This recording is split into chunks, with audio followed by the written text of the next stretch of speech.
Attitude is everything. अपनी life को change करना चाहते हो तो अपने एटीट्यूड को चेंज करना होगा, यानी दुनिया को अपनी नज़रिए से हटकर देखना होगा। आज जो कोई भी सक्सेसफुल इंसान बने हैं उनके एटीट्यूड की वजह से ही सक्सेसफुल बने हैं।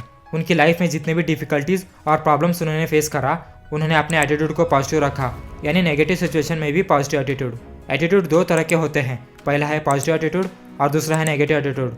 चलो एक एग्जाम्पल के जरिए समझने की कोशिश करते हैं। राम और श्याम दोनों दोस्त थे। राम जिंदगी के हर परिस्थिति में अपने आप को पॉजिटिव रखता था। जिंदगी को देखने का नजरिया अलग था। राम मुश्किल काम को भी आसान में बदल देता था क्योंकि वहाँ पॉजिटिव एटीट्यूड रखा करता था। और दूसरी तरफ श्याम हर वक्त नेगेटिव सोचता रहता था और हर चीज़ में कमियां ढूंढता था और छोटी छोटी चीज़ों में कंप्लेंट करता रहता था। दोनों दोस्त का एटीट्यूड अलग अलग था।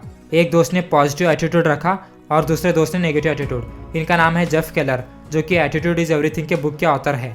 दरअसल जेफ एक लॉयर बनना चाहते थे। सन 1980 में जेफ ने लॉ स्कूल से ग्रेजुएट किया और न्यूयॉर्क में उन्होंने लॉ प्रैक्टिस करना स्टार्ट करा। वहीं पर उन्होंने लॉ कॉलेज में अपनी क्लासमेट डोलोरी से शादी कर ली। सब कुछ अच्छा चल रहा था और दोनों अपनी ज़िंदगी में बहुत खुश थे। कुछ साल बाद जेफ को एहसास हुआ कि वो लॉयर बनने के लिए बने नहीं हैं। उनको ऐसा लग रहा था कि कुछ अलग किया जाए ताकि उन्हें उस काम से फ्रस्ट्रेटेड और डिप्रेस होना ना पड़े। और आज एक मोटिवेशनल स्पीकर है। इसी के ऊपर उन्होंने एक्सपीरियंस को शेयर करते हुए एटीट्यूड इज एवरीथिंग बुक को लिखा। मैं इस बुक से 6 इंपॉर्टेंट लेसन्स आपके साथ शेयर करूंगा। Number 1, your attitude is your window to the world. Author कहते हैं अगर आपके पास नेगेटिव एटीट्यूड है तो तुरंत पॉजिटिव एटीट्यूड में बदले। अपने दिमाग की खिड़की को साफ करें।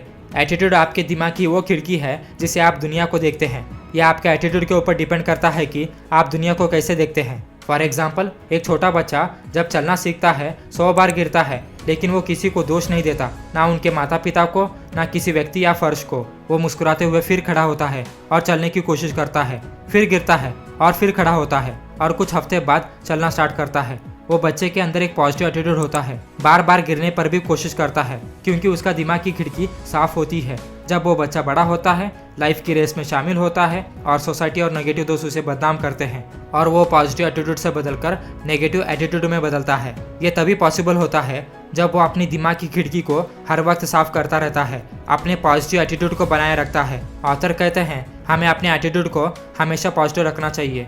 Number 2, you are a human magnet.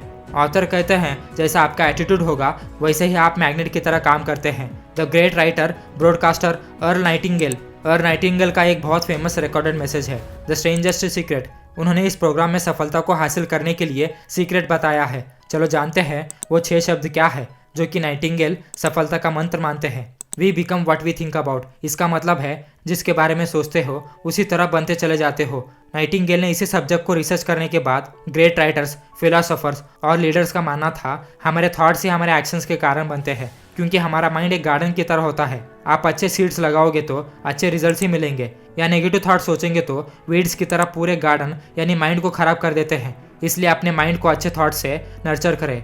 Number 3, make a commitment. कोई भी चीज़ को हासिल करने के लिए कमिटमेंट का होना ज़रूरी है। चलो एक एग्जाम्पल के जरिए समझने की कोशिश करते हैं।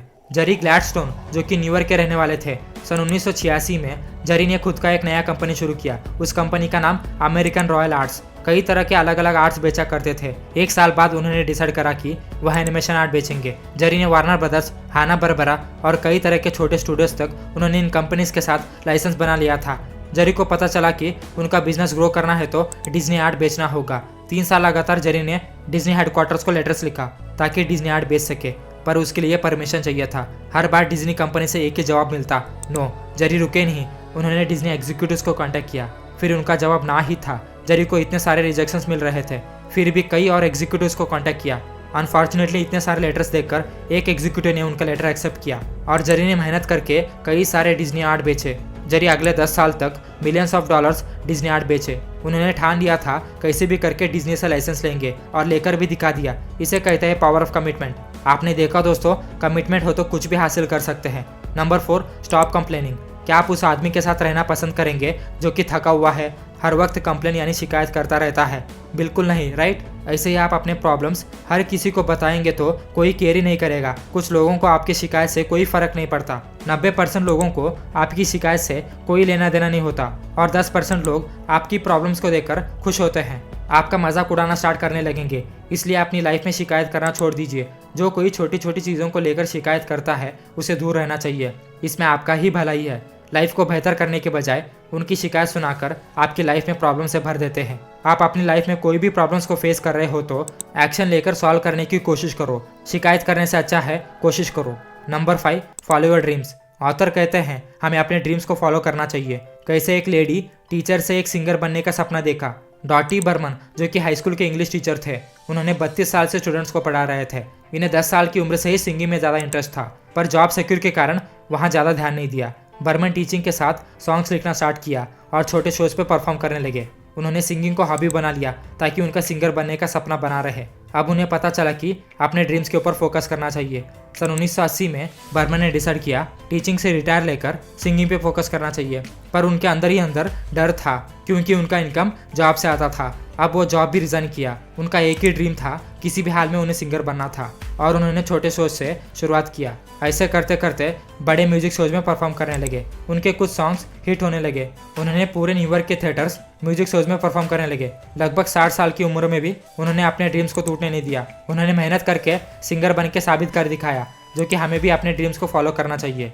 Number 6, change your attitude and change your life. अगर अपने सर्कमस्टांसेस को चेंज करना हो तो अपने थिंकिंग को बदलना होगा, कुछ अलग सोचना होगा, अपने एटीट्यूड को अलग पर्सपेक्टिव से देखना होगा। ऑथर कहते हैं लाइफ में जितनी भी प्रॉब्लम्स आते हैं ये मायने नहीं रखता, दरअसल ये मायने रखता है कि आप उस प्रॉब्लम्स को कैसे रिएक्ट करते हो।